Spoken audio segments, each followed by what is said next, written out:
It's true that some of the most beautiful films out there can leave you absolutely distraught at their endings. Characters you have come to love can suffer or die. It takes a really incredible bit of storytelling to really break you down like that, leaving you as a husk of a person at the end. So with all that said, I am Gareth, this is What Culture, and here are 10 amazing movies with soul-destroying ends. Number 10, Midsommar. Ari Aster has become known for his devastating films. His directorial debut, Hereditary, left some audiences in such a state of shock over that scene, so much that they barely made it to the equally hopeless ending. And Midsommar is no further up on the happiness scale, people. The very first scene sets the tone for the film to come, with the tragic death of Dani's whole family leaving the protagonist with no one but her awful boyfriend to support her. As the film progresses, we see not only all of the friends surrounding Dani being murdered, but her boyfriend also gaslight and betray her over and over again. By the time we reach the big finale, Dani is inconsolable as in a final moment of anguish, she chooses her own boyfriend to be sacrificed. Where some people saw the ending of the film as a triumph for Dani and a weird example of girl power, it was more a demonstration of the character's complete emotional breakdown, to be honest. Her life is left completely at the mercy of the murderous cult. Her friends and family have all suffered brutal deaths, and as she is hailed as the May Queen, she smiles as she realizes she has absolutely nothing left to lose. Number 9, Sympathy for Mr. Vengeance. This 2002 South Korean thriller follows a factory worker, Ryu, in his attempts to facilitate a kidney transplant for his critically ill sister. After losing his job, all his money, and his kidney, Ryu sets on a mission to kidnap the daughter of a wealthy company president to hold for ransom, all on the recommendation of his girlfriend. And after finding that Ryu has kidnapped a young girl, his sister commits suicide, and if that wasn't bad enough, as Ryu buries his sister by a river they loved as children, the kidnapped girl slips into the water and drowns. Jesus. Later, as the corpse of the young girl is found, her father, the company president, sends investigators to find what happened. In the meantime, Ryu murders the gang who robbed him of his money and kidney, and the company president tortures Ryu's girlfriend to death, and then snatches Ryu himself. But that's not all. The film ends as the president dismembers Ryu's body, and is then killed by terrorist associates of Ryu's late girlfriend. It is the epitome of a hopeless tale, as no one gets out alive and no one achieves anything along the way.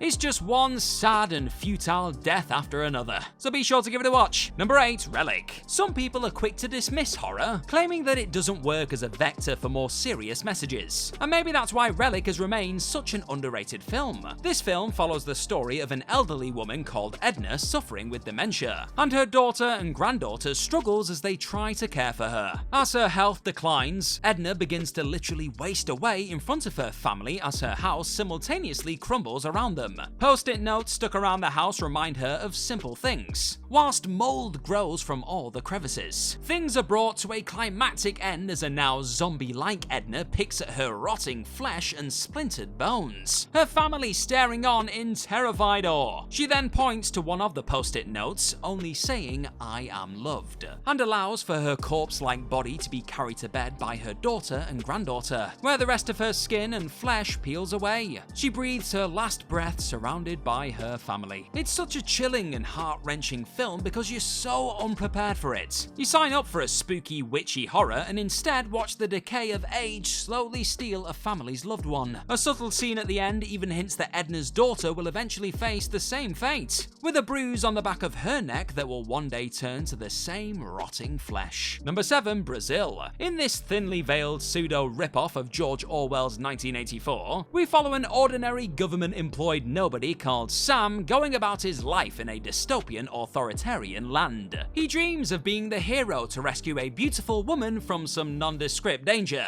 and one day he gets the chance to become said hero by righting some of the wrongs of his unfair government. After meeting Jill, a lady who coincidentally resembles the woman of his dreams, and is on a government watch list, he does everything he can to get closer to her. In the process, he takes a promotion purely to get her information, which, as it turns out, is frowned upon. And after finally getting together with Jill, he's arrested for treason and taken into a huge cylindrical room to be tortured, where he is also told that Jill died earlier whilst resisting arrest. Just in the nick of time, his resistance buddies come to save the day though, killing his torturer and setting him free. However, after a long, chaotic chase sequence, Sam falls through a coffin and into a deep abyss, revealing that this whole time his escape has been imagined. What? He is still confined to the chair and it's implied that he was lobotomized, now just living out what he believes is his great escape in his own head. Number 6, The Grave of the Fireflies. If you've heard of this film, then the chances are it has been accompanied by the words heartbreaking and absolutely soul-destroying. Well, it hasn't earned this reputation for nothing. The film tells the story of two siblings as they try to survive in battle-ravaged Kobe, Japan,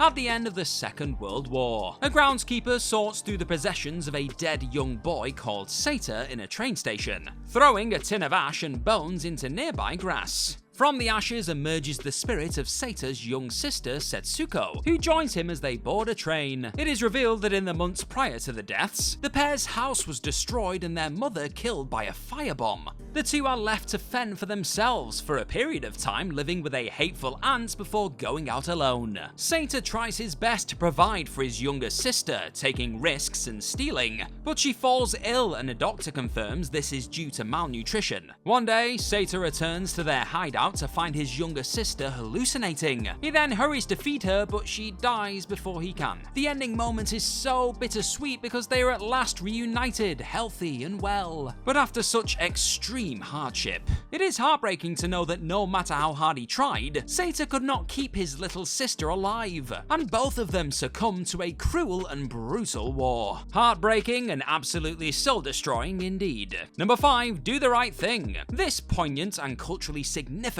film was released in 1989 by director Spike Lee, but still resonates today. Focusing on ideas of class, race, and police brutality, the film was initially condemned by some critics for inciting riots in black communities, apparently. In the film, a wall of fame in a local pizzeria becomes a topic of contention. The Italian-American owner of the pizzeria, Sal, refuses to feature any black people on it, despite those from the predominantly black community, most notably Mookie, a delivery driver for Sal, rallying him to do so. The pizzeria owner's son is a known racist, but his father refuses to move out of the community despite his requests. One night, 3 local men demand the Wall of Fame be changed to include some black heroes. A fight subsequently breaks out after Sal smashes a boombox belonging to one man called Radio Raheem and uses a racial slur against another. The police are called and, as we expected, things go downhill. Radio Raheem, a black man, is killed by police officers, and the crowd destroys Sal's store. Whilst the narrative ends with Sal and Mookie partially reconciling, the film itself ends with a tribute to the families of 6 victims of police brutality. It is a stark reminder that outside of fiction, the real threat exists. And even now, decades after the film's release, its message is just as important and current. Number 4, The Machinist. This film is most commonly brought up when talking about Christian Bale's horrific weight loss in preparation for the role. However, that is not the only depressing thing about this film. A skeletal Bale portrays Trevor, a factory worker with chronic insomnia who appears to be slowly losing his mind. Haunting notes appear in his fridge, showing a slow game of hangman.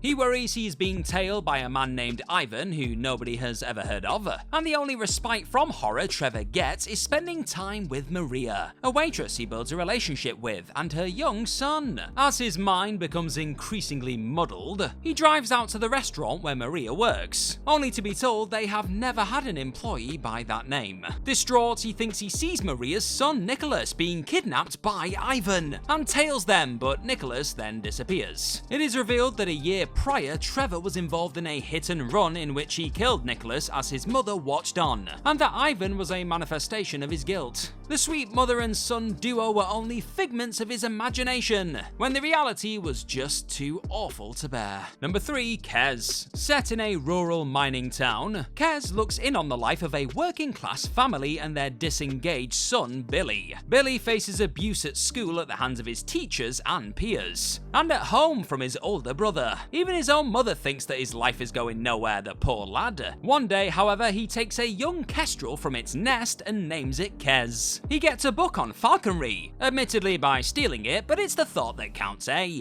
And begins to work hard at training his bird. His life life starts to look as though he has some prospects. He's even applauded and praised by his English teacher after he manages to deliver a speech on falconry, and his experience training Kez. Good things never last though, do they? And after he fails to place a bet that his brother asked him to, Billy's bro becomes enraged having missed a winning payout. As revenge, Billy's brother kills Kez and dumps his body. Racked with sadness, Billy retrieves the bird's little body and buries him overlooking the fields where they had trained. Brings a damn tear to your eye. It's always sad enough when a pet dies in a film, but this ending is particularly upsetting because Kez was the only thing making Billy feel his life was worthwhile, inspiring him to work hard at something and do better, only to have that all stripped away in a fit of vengeful rage. Number 2, Uncut Gems. This bumpy ride of a movie follows the exploits of gambling-addicted jewelry store owner Howard. He manages to smuggle a giant black opal out of Africa in hopes of selling it for around $1 million, making him a tidy profit and enabling him to clear huge debts he has to his loan shark brother-in-law Arno. After a successful bet that should have earned him $600,000 is revealed to have been called off, he once again can't clear his debt, and is savagely beaten by Arno and his lackeys. His only other big earner is the black opal, which sits in the hands of a major basketball player, for which he finally accepts a lower price. In a last-ditch attempt to make some more profit, he bets the money he received from the opal on a basketball game, locking Arno and his goons in the jewelry store with him so they cannot cancel his bet as they did last time. Yep, this one does not end well. A tense match unfolds, and in a moment of bliss, Howard wins $1.2 million. More than enough to pay off his debts. Yay, right? By this point, however, Arno's men are frustrated, and with absolutely no warning, they execute Howard and then their boss too. After over 2 hours of non-stop tension as the sharks chased him, Howard is killed in a moment of rage by a point-blank shot to the head. It's a short, sharp shock that leaves the audience feeling unbelievably deflated. What a ride, eh? Number 1, Requiem for a Dream. Sarah and her son, Harry, have their lives far from on track. Whilst Harry, his girlfriend Marion, and friend Tyrone traffic heroin, Sarah develops an addiction to amphetamines after a crash attempt at losing weight. Her dream is to appear on TV, fitting into the red dress she once wore for Harry's graduation. Even after her son pleads with her to stop taking the drugs, she continues and ups her dosage, eventually developing psychosis as a result. Harry, in the meantime, goes in search of more heroin, both to take and to sell. As they struggle with money, he pressures Marion to turn to prostitution, and him and Tyrone attempt to access wholesale heroin from elsewhere, getting themselves arrested in the process. And in the end, the psychosis lands Sarah in a mental institution, Harry loses an arm to gangrene, Tyrone faces racial torment at the hands of prison guards, and Marion becomes catatonic after abuse at the hands of a pimp. Sarah curls up and dreams of winning a big game show, all glamorous and beautiful as her son watches on, happily married and successful. But boy oh boy, it really couldn't be further from reality.